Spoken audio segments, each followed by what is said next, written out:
भाजपच्या नेत्या पंकजा मुंडे यांनी अहमदनगर विधानसभा मतदारसंघातून निवडणूक लढवावी अशा आशयाची मागणी जी आहे तर ती भाजपचे शहर जिल्हाध्यक्ष ॲडव्होकेट अभय आगरकर यांनी केलेली आहे। त्यांच्याशी बोलणार आहोत।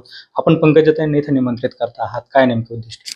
या पाठीमागे आताच नुकतेच लोकसभेचे निकाल जाहीर झाले आणि फार अल्प मताने पंकजाताई मुंडे या पराभूत झाल्या आणि त्या पराभूत झाल्या असल्या कारणामुळे कुठेही एखादा संघर्षशील कार्यकर्ता नेता त्या राष्ट्रीय महामंत्री आहेत आणि अशा या राष्ट्रीय महामंत्र्यांना अहमदनगर शहरामधून निवडणूक लढवण्याच्या पाठीमागचा आमचा उद्देश असा आहे की नुकतीच लोकसभा निवडणूक पार पडली, त्याच्यामध्ये डॉक्टर सुजयदादा विखे पाटील यांना चांगल्या प्रकारचं मताधिक्य या नगर शहरामध्ये मिळालेलं आहे आणि अशा परिस्थितीमध्ये भारतीय जनता पार्टीला एक चांगलं पोषक वातावरण या नगर शहरामध्ये आहे आणि ते वातावरण असल्या कारणामुळेच आम्ही त्यांना विनंती केलेली आहे की आपण या ठिकाणी यावं आणि निवडणूक लढवावी।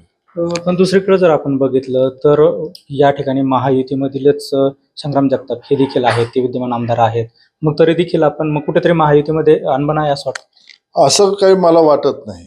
आता येणाऱ्या काळामध्ये जे काही राजकीय समीकरण जे असतील ते घडतील, तो भाग नाही, परंतु कुणी इच्छा बोलून दाखवणं हा काही गैरप्रकार होऊ शकत नाही असं मला वाटतं की माझ्या पार्टीला जर पोषक वातावरण असेल तर मी त्या संदर्भामध्ये बोलणं हा काही शेवटी जे शीर्षस्थ नेतृत्व जे आहे ते निर्णय घेणार आहे। परंतु अशा परिस्थितीमध्ये आम्हाला एक वाटतं की या नगर शहरामध्ये सातत्यानं शिवसेना या युती होती, भारतीय जनता पार्टी आणि शिवसेनेची युती 25 वर्ष खासदार आमदार राठोड होते, त्यांच्या पाठीमागे भारतीय जनता पार्टी भक्कमपणे उभी होती। त्याचप्रमाणे मागच्या काळामध्ये मागील पंचवार्षिकला सुजयदादा उभे होते त्यावेळेस 54,000 मताचं मताधिक्य होतं, यावेळेस सुद्धा चांगलं 29,000चं मताधिक्य नगर शहरामध्ये। मग ही भारतीय जनता पार्टीची ताकद आहे आणि ही भारतीय जनता पार्टीची जर ताकद असेल तर आम्ही त्या संदर्भामध्ये का बोलू नये किंवा का वाच्यता करू नये असं आमचं मत आहे। शेवटी शीर्षस्थ नेतृत्व जो आहे ते जे त्यांचा निर्णय अंतिम असतो आमच्याकडे, परंतु आम्हाला आमचं जे म्हणणं आहे ते मांडायला कुठल्याही प्रकारचं हे नाही असं माझं मत आहे। आपण एक आपल्या पत्रामध्ये म्हटलेलं आहे की स्वर्गीय गोपीनाथ मुंडे यांचं नगरसोबत एक जिव्हाळ्याचं नातं होतं, काय? स्वर्गीय गोपीनाथजी मुंडे यांचं मोठं म्हणजे संबंध नगर शहराशी असा चांगला संबंध होता, सौहार्दपूर्ण वातावरणाचं त्यांचं होतं। मागील जर तुम्ही काळात जर पाहिलं तर बीड त्यांची आई असं ते संबोधायचे, तर नगर जिल्हा ही माझी मावशी असं समजायचे, असं ते संबोधायचं आणि भर सभेमध्ये असं त्यांनी अनेक वेळा संबोधलेलं आहे।